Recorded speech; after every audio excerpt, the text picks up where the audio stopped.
फटाफट हो जाएगा। भाषा भी यही है, थोड़ी देर करना चाहिए। मूवी बनी है और स्थानीय जो परिवेश एक जगह है जहाँ पर फिल्माया गया है। कलाकार आप सभी हमारे बीच हैं, किस प्रकार से मूवी और किस प्रकार से देखना चाहेंगे आप, ये बताएंगे। सबसे पहले आप लोगों को बहुत बहुत धन्यवाद, बहुत बहुत आभार कि आपने अपना कीमती समय निकाल के हम लोग के लिए आए, हमारी फिल्म को देखने आए। तो दिल से धन्यवाद करूंगा आप सभी का।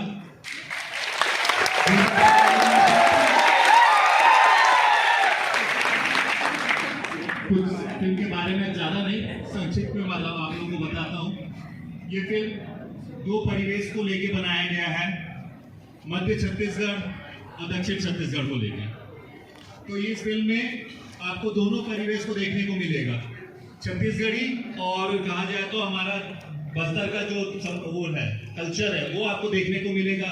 एक नई तरीके से लेके आए हुए हैं। अब तक छत्तीसगढ़ी फिल्मों में यह छूता रहा है ये अंचल, तो ये अंचल को हमने अपनी फिल्म में समावेश किया है, यहाँ के कल्चर को। नवा अभियान